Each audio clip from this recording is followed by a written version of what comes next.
Saturday, July 13th is the date. Welcome back, guys, to another episode of the Figure Four Podcast. My name is Doug. For the next few weeks, Donald and I are going to be going over the documentary, the four-part documentary on Who Killed WCW.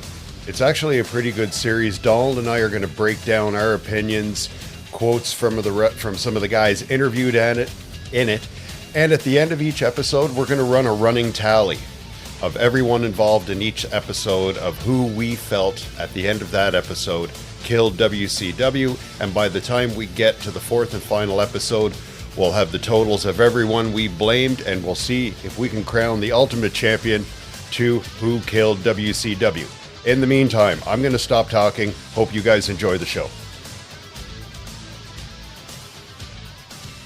Okay.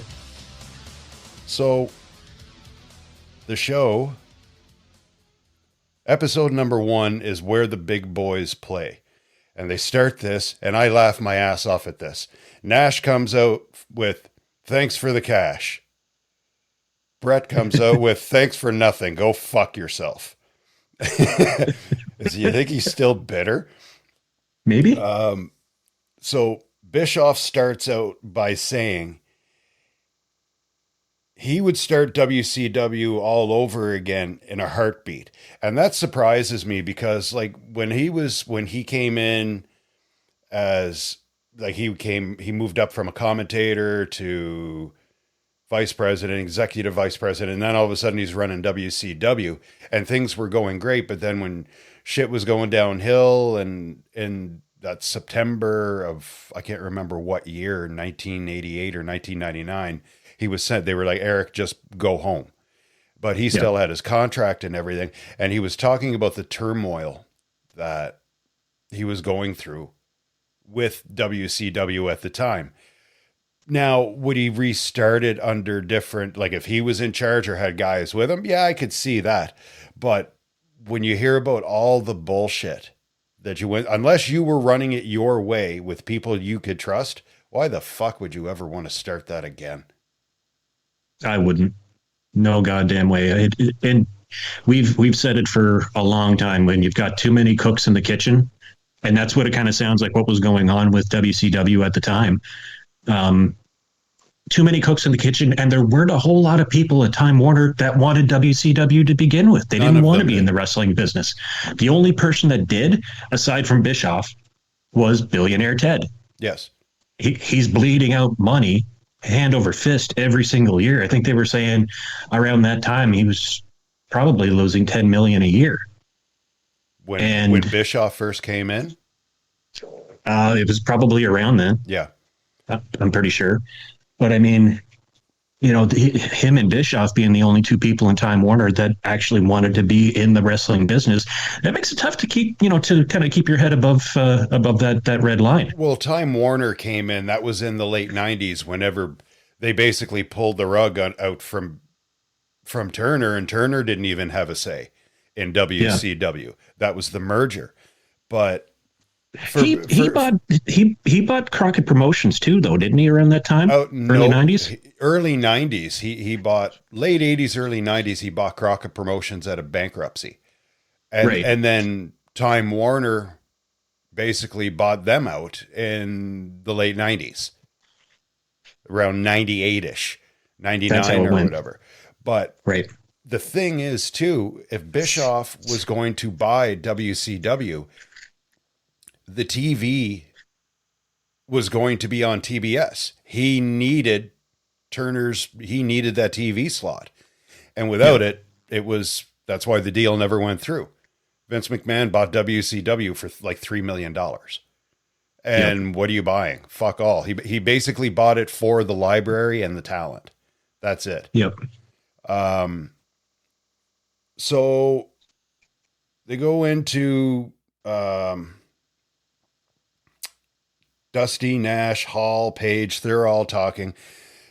WCW had a following, but it was bad in the beginning. Like, well, WCW / National Wrestling Alliance, it was bad. They start Dusty, Hall, Nash, Page, they're there. WCW, their following, like I said, was weird because it was, what, you want to know why it was failing? When you have RoboCop show up to like break bars to get Sting out, that's how could anybody, and I don't even know who was booking then. I don't know if I wouldn't say God. it was Kevin Sullivan. It may be Ole Anderson. I don't know. But whoever thought that RoboCop being in a match was a good idea should have been fired on the spot. Here's a question for you. When and I'm gonna go back. I want to tie this in. Was it Survivor Series 1990 that Undertaker showed up? Was it 90 or 91? I want to say 89 or 90. I don't think it was 91. I'll say 90, but Okay, I'm not 100% sure. so the reason I wanted to bring that up is because when he went in to ask for a raise, Ole was basically doing the books. He was doing all the booking. And Mark went in and asked for a raise, and he said, "Mark, you're a big bugger. You have some skill in the ring. Nobody's going to want to pay to watch you wrestle." And that's when he got a call from WWE, or he got Paul Lee to reach out to somebody at WWE, and that's when they set everything up there. So I want to say it was Ole that was doing the booking, so he would have been the one in charge for the whole RoboCop thing. I can't imagine what. Well, Ric Flair said in one of his videos, Ole doesn't get high, but he must have been on. He was talking about something stupid Ole Anderson did one time. He said Ole must have been high, and Ole doesn't get high, so that tells you where his brain was at.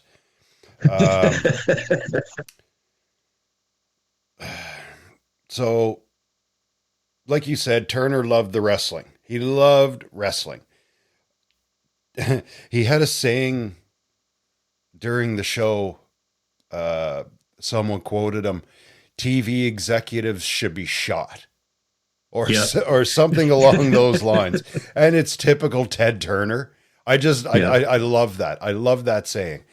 And well, look what, and you know what? He wasn't wrong. Look what happened whenever the merger with Time Warner came in. They just didn't want them. And they weren't wrestling people. They had no idea what they were talking about. And there was no point in trying to explain it to them because they wouldn't have understood it anyway. Yeah. So I'm going through notes here. So yeah, he buys Jim Crockett Promotions out of bankruptcy. The production and marketing, WWF at the time was far superior than WCW. They were deep with talent. I think WCW's roster was like Crockett Promotions / whenever WCW came in was way deeper, especially in the 80s. Look at who they had. You've got Ric Flair as your mantelpiece. He's the world champion. You've got Lex Luger, who couldn't wrestle to save his life, but in the 80s, he was the man. You've got Arn Anderson. You've got Tully Blanchard. You've got Sting. Stunning Steve. Steve Austin. You've got all these guys, and even like the other teams. You had the Midnight Express.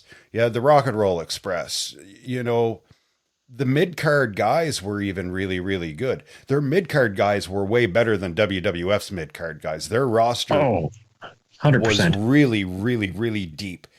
But WWF was on, again, like I said, their production, their marketing was way better. So Bischoff becomes, when he comes in after Turner buys, eventually he becomes executive producer. And a year and a half later, he didn't know how to make it work as the boss.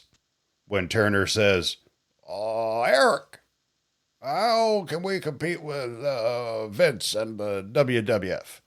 So he doesn't know how to work. So in 1994, he goes to vice president. He goes out and gets Hulk Hogan to help the WCW brand. His contract now I don't have all the particulars, Hogan's contract, but it was 4 pay-per-views a year plus creative control of your contract. Now just think about that. Mhm. You're coming in and you have complete creative control of your contract. Yep. Now, I watched an episode of Dark Side of the Ring, and Jeff Jarrett was on there talking, and he even said it. He said, so you're giving a talent complete creative control of his character, which is basically holding the company up. So you can't tell him what to do. You can give him an idea and he can either squash it or say, no, we're doing this. It's kind of a conflict of interest because you're not looking out for the company's well-being. You're looking out for your own well-being, which what Hogan was always known for. Oh, 100%. Jesus, it was him that told Vince that Jesse Ventura was trying to get a union started. Of course, Hogan. There's a union. If there's a union in place, everyone's on the same level playing field. Hogan, the rumors are for WrestleMania 3, Hogan got paid more than Andre and all the other wrestlers combined. Yep. So of course he doesn't want a union. He God no. Fuck no. So Hogan gets creative control in his contract. 4 pay-per-views a year plus creative control. That's just stupid. And it was a stupid amount of money that he was making. And his other contract, after this one expired, after the NWO was formed, his contract was coming to an end 3 months after the NWO was formed. And the next contract that he got was just ass. He was getting like, I can't remember an exact number, but he was basically getting 700,000 a pay-per-view or something like that. I could be completely wrong. I think, and I'd have to go back and double check. I may have missed out on the specifics, but Kevin Nash broke down what Hulk was making. He got $150 per day per diem, so for food and all your other expenses. He got $27,000 a month just for showing up to an event to wear the NWO T-shirt. Wow! And he was making, I want to say it was either, I'm pretty sure he said that Nash said he was making $8 million a year. You know what? With sales and marketing and movie deals and shit like that, he probably was. He probably was making $8 million a year. But I mean, like you look at like when, okay, so Bischoff brings him in, I think that was 94. They're doing tapings at Disney. Hogan's at Disney. He's making some movie. Now, apparently, when Hogan moved on from WWE, Vince said, the red and yellow, the shtick it's wearing off. We're going in another direction. Hulkamania is kind of fizzling out. He told Vince, I will never work for another company in wrestling. Yes, he did. He said, if you ever want to bring me back, okay, cool. And so Bischoff lines up. He doesn't know how to get in touch with Hogan, so he reaches out to Flair and asks Rick. He's like, "Listen, I want to bring Hogan on board. Can you reach out to him and see if he can give me a call?" So it's the middle of the night. Bischoff's phone rings, picks it up, and he's like, "Hello." He's like, "Hey, brother." And Bischoff's eyes just went pop. Yep. So he's like, they get into negotiation. He comes in on the scene in 94. And it gets people talking. Is Hogan washed up? Does he have anything else to give to the sport? Is he going to be coming on board just to collect a paycheck, or is he actually going to contribute to what they're trying to do in WCW? And by, like you had mentioned, and it did, fast forward to 95, Billionaire Ted asks Eric, how do we make WCW competitive? And Bischoff basically told him straight up, we're on Saturday night, 6 p.m. Eastern. They're on prime time. That's when he looks at another guy sitting across the table. He's like, give Eric 2 hours on Monday night. Scott. So, okay. So we'll go from there then. So, and another thing too that Bischoff had mentioned, he's like, another thing, we need to take this live, because it was known for the longest time that Raw was taped. Yes. Yep. He's like, we need to have our program live. That will one up us in terms of the ratings. And next thing you know, the first Monday Nitro takes place at Mall of America. Luger shows up that night. A little while later, Medusa shows up with the WWF at the time women's title, tosses it in the trash can. Yeah. So now you're getting people thinking like, "Holy crap! Like, are they just going to start losing talent like over and over and over?" WWE didn't even realize that Luger's contract had expired. No, they had no idea. So Lex was like, I'm okay, free and fine. clear. And he was hired for nothing. I think Bischoff offered him like 150 grand and Luger took it. But he had to prove himself, and he did. And Bischoff even admitted that later on, that Luger really, really proved himself, and then he made way more fucking money. I think Bischoff actually extended his contract before his initial contract was up because he was so good and easy to work with. So they do the Mall of America thing. Luger shows up, and it becomes must see. It's like, okay, who else is going to show up? And this is, like you said, it's live. So now let's scoot ahead to May 27th, 1996. Scott Hall shows up on Nitro, and Nash shows up a few weeks later. Comes across as a takeover. Then they start barking about a third guy. Who could it be? It was supposed to be Sting, but then Bischoff had approached Hogan about being a bad guy. Hogan was like, "Doesn't work for me, brother. Not until you walk a mile in my red and yellow boots." But then he thinks about it, and he's, finally goes to Bischoff and says, "So who is going to be the third guy?" And he didn't want to tell him it was Sting. He said, but he finally told him. He was like, "Nope, it's me." So Bischoff was excited because it only made sense. I don't think the NWO would have worked with Sting going in there, who was always a loyal NWA WCW guy, going with a couple of well-known WWF guys. It had to be a WWF guy in order to make it look like a takeover. Yeah. But actually, I think it was Kevin Nash or Scott Hall. Hogan had said they were pretty confident that it was going to get over. They didn't think it was going to get over the way it did. But Hogan said, they were like, "Yeah, this could wind up being a runaway train." And Hogan said, "That cash cow's not running away without me on it, brother." that was a quote or something that Hogan had said. So comes to Bash at the Beach. It turns out it's Hogan. They actually, for Bash at the Beach, they had Kevin Sullivan sit with Hulk Hogan for 24 hours just in case he changed his mind and he didn't want to do it anymore. They actually had Sting on standby just in case Hogan changed his mind and didn't want to turn heel. But he does. He beats up Macho Man, and we're off to the races. So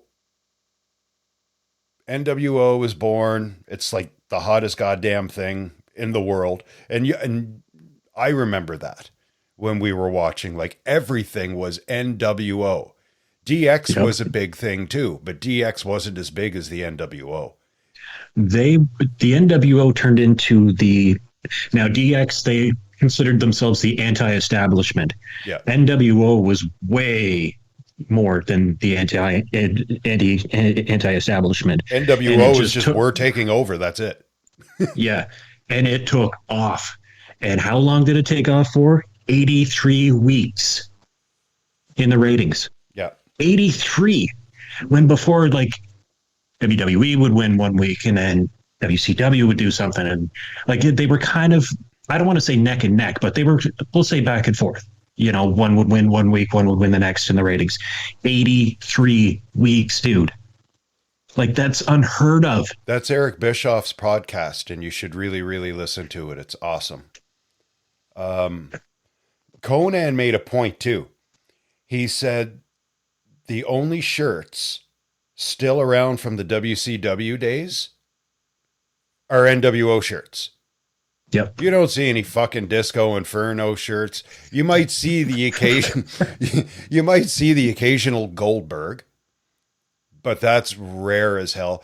Probably, you know what's funny? I think if anybody kept any T-shirts from the WCW days when the NWO was big, yep, I would myself personally, and I always loved it, Monday Night Jericho. Monday Night Jericho instead of Nitro. But I was like, holy fuck, you know what? He's right. So the NWO WCW storyline takes off. It appears to be real in the beginning. Yep. So now, what are your thoughts?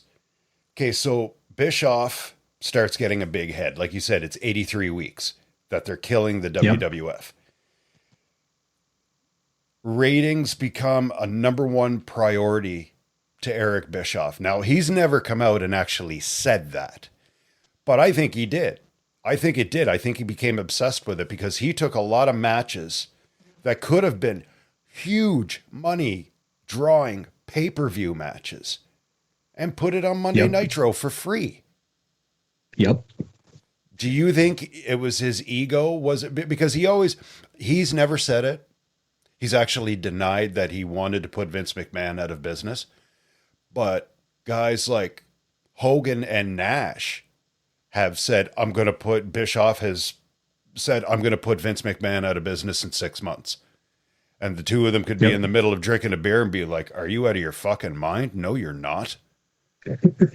So was he ratings driven? Was his ego getting the best of him? I mean, at that point, so we're not at the launching point of the NWO. NWO has launched, and that rocket is sailing. Week after week after week, his ego has got to be starting to be, I don't know, the size of the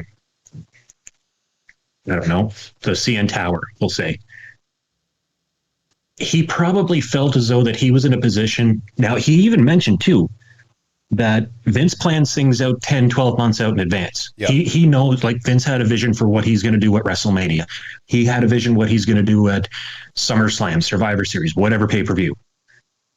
So he probably felt as though we've got all of these ratings, we've got all of this talent. We don't necessarily need to keep Goldberg and Hogan at Starrcade or Bash at the Beach or something like that. We could just put that on national TV. That would have been one of the biggest Raws on pay-per-view. That talk about a cash cow. Hogan Goldberg? Yeah. From the Georgia Dome? Oh my God.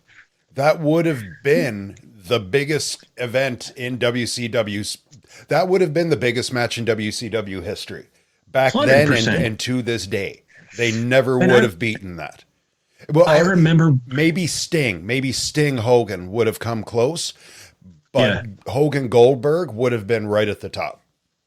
Well, here you've got Hogan, who's basically running the show. He is. You know, like he's the puppet master, and Eric was basically the puppet. Not right away. Not right away. Not right away. But come time, Goldberg and Hogan's idea to let's have this match with Bill, and then Eric's like, let's put that on Nitro. You're holding a main event at a pay-per-view on a Monday night. And it was Hogan's idea. Hogan called Bischoff and said, brother, we're in the Georgia Dome. Goldberg's hometown. I'm going to put him over. Yeah. Bischoff was like, what? But you know what? Again, Bischoff's the boss. He could have said, I love that idea. I absolutely love it, but not on free TV. Jesus, the money. Now, granted, this would have been 96, 97, whatever. The money that they would have brought in from that pay-per-view alone would have put WCW over the top for that year. 100%. And I mean, even Tony Schiavone has said in recent years, he's like, when they told us that this match was taking place on Nitro, we're like, record scratch. How did we get here? You know, this is 100% a pay-per-view match. But then again, I think that all comes back to Bischoff basically saying, we've got all the talent, we've got the ratings, we have the power right now. We can do this on national TV. We don't need a pay-per-view. The ego's getting a hold of him. And and Goldberg had no idea. I watched No. an interview with Goldberg. There was no talk about Goldberg. Goldberg knew down the road he would be fighting with Hogan because they announced this world title match on Thursday on Thunder. Yep. Goldberg Yep. was watching Thunder at home, and J.J. Dillon came out and announced that Hogan was fighting Goldberg. Goldberg was like, well, fuck, that's pretty cool, I guess. Goldberg had no fucking idea. So, and they filled the Georgia Dome Friday, Saturday, Sunday. They filled it in 3 days. What now? If you wanted to take, I don't know what arena would be around the size of the Georgia Dome, but what would have happened if you had promoted this fight for a month? People getting ready, pay-per-view buy rates. I mean, Jesus Christ, God. it would have been huge. Like I said, man, you talk about a cash cow. Holy fuck, you would have had people buying. It sold out in 3 days. You'd have people buying subscriptions for that pay-per-view pretty much all over North America. So, straight up. Again, and we'll go back to that. Bischoff's the boss. Hogan threw it out to Bischoff. Bischoff approved it. Okay. And there's a reason that I'm going to say this. For any listeners out there at the end of the show, we're going to have I'm going to keep a tally. Like I said in the intro, we're covering this series. We're doing all 4 episodes. And at the end of each episode, we're going to keep a tally of thus far who killed WCW. And at the end of the 4th episode, we're going to tally everything up and see who's really to blame.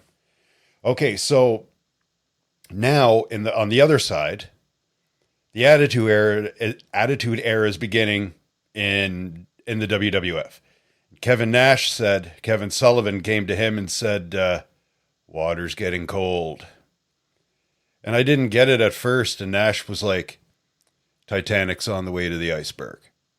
So Kevin Sullivan saw this coming when the Attitude Era started in the WWE. Now, so in the Attitude Era, so WCW has the NWO. So as far as the Attitude Era goes, that's all WCW really had was the NWO. So WWF has DX. Yep. They got a bunch of militant black guys running around with their leader screaming, life is hard. I had a fight for breakfast. I had a fight for coats. They put him in the ring with a bald guy with a goatee from Texas and have them fight. So now Austin's fighting. It's like black on white. That's fine. Now there's boobs and panties everywhere in the WWE. Yep. You got a pimp running around. You got WWE's and said you got a porn star. Hello, ladies. WWE is just all over the place at this point. Now, who takes credit for that? Because he's not there yet. Is that Vince McMahon? Is that Vince Russo? Or is it both? Knowing what we know about McMahon, I'm going to go with Vince McMahon. I agree with you. Bruce Pritchard has said all along, yes, absolutely, Vince Russo needs credit for the Attitude Era, but Vince McMahon, pronouns, pal. Vince McMahon was his filter. Yeah. So, okay, Attitude Era is going. Kevin Sullivan saw it almost immediately when WWE he's been in the business for forever. I mean, anyone that's been in the business that long, they see what the competition is doing. They basically saw what WCW was doing, and they're like, okay, we're going to copy that, but we're going to probably turn it up to like 8 or 9. We're not going to go 10 just yet. And that's basically what they did. So at this point, with the Attitude Era, my dog is barking upstairs. Someone must be at the door.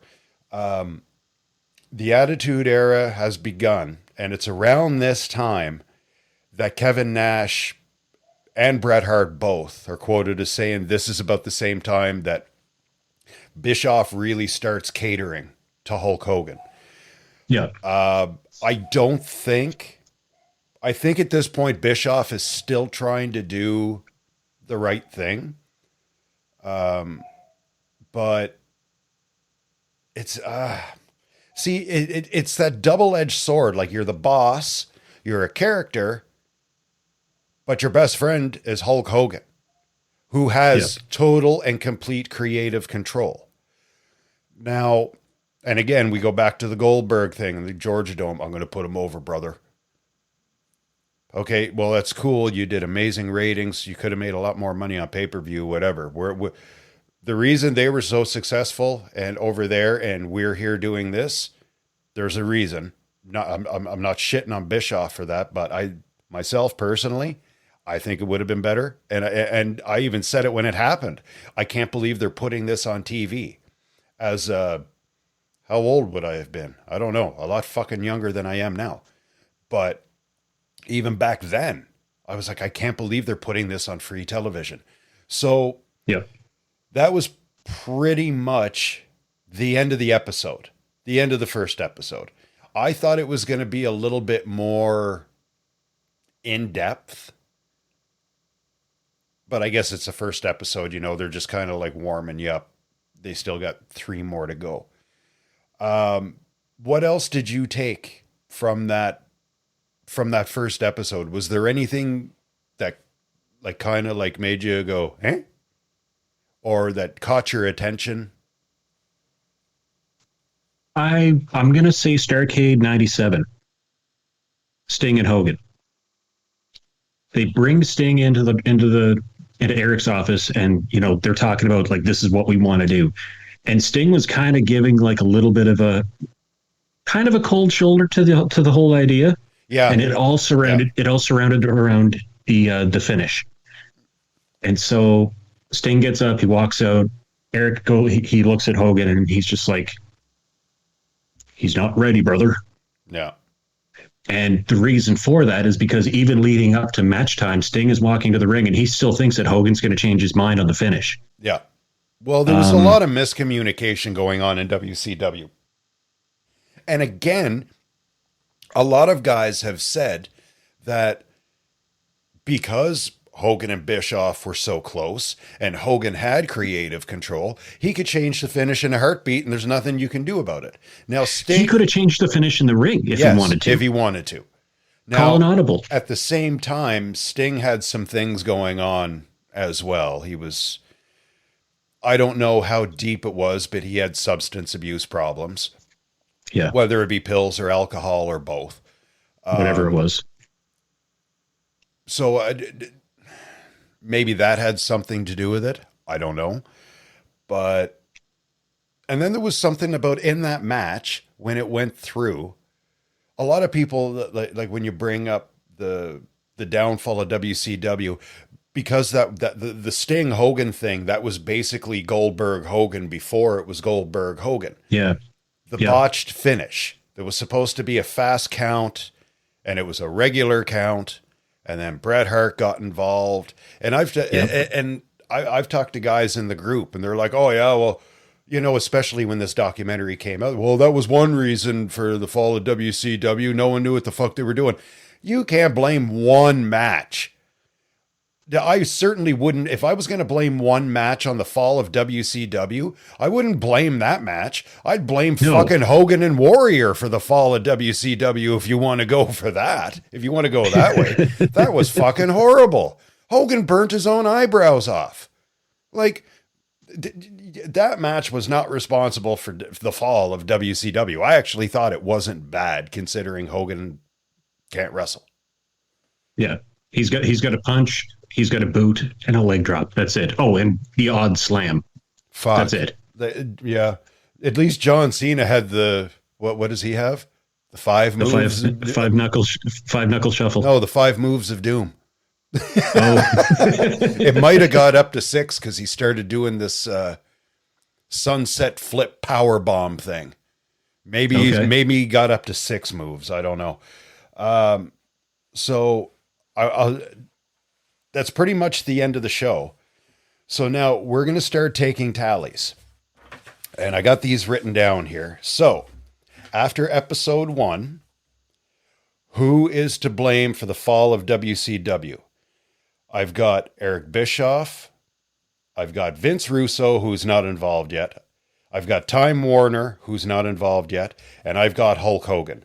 So, right off the bat, Eric Bischoff or Hulk Hogan? Who's to blame after episode 1 for the fall of WCW, after everything we've covered? At this point, Bischoff is basically catering to every need that Hogan has. I'm going to say Bischoff for this episode. I'm going to say Bischoff as well, because he's the boss.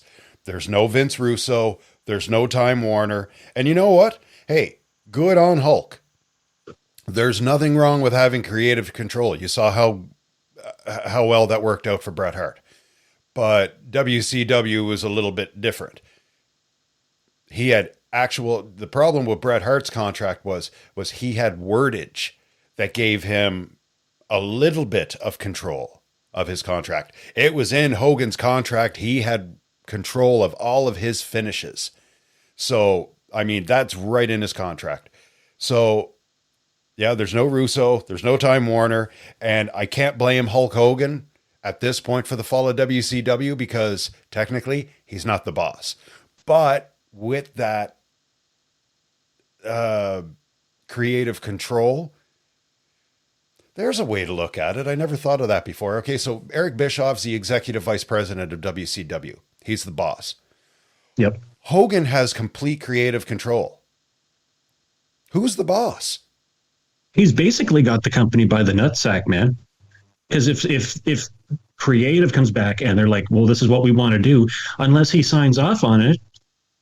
And I mean, if it's a good, like if it equals a good match, but he doesn't like the outcome of it. If it's like, no, I'm not ready to be taken off the top yet. I'm not ready yet. Then why even bother pitching anything? Basically, he's running the show. Now, mind you now, and keep in mind, I'm kind of like going off the rails a little bit. Hulk Hogan had no control over the show or other matches. He had control over his own matches and his own character, and that was it. Yeah. Hogan wasn't responsible for characters named General Rection. Hogan wasn't responsible for another wrestler that couldn't wrestle named Kiwi. He wasn't responsible for the blood falling from the ceiling that missed Kevin Nash by 3 feet. You know, like he wasn't responsible for a lot of that stuff that comes up in later episodes. But for now, I'm like you. I'm blaming Eric Bischoff. He's the shit disturber. He's so far now. We got 3 more episodes to go with more names coming. He's the shit disturber. He's the guy responsible. He's the boss. And again, like Nash and Hart said, he's the one that's kind of starting to cater to Bret Hart. Bret Hart said, Nash and Hart said he's the one starting to cater to Hulk Hogan. And that's it, guys. Episode 1 of The Death of WCW is in the books. Who killed WCW? The end of the first episode, Bischoff is up 2-0. Hope you guys enjoyed it. We're going to be back next week with episode 2, and we'll see if Eric Bischoff can recover, or are we going to keep dumping shit on him and blaming him for the death. In the meantime, my name is Doug. Thanks for tuning in, guys. I'm out.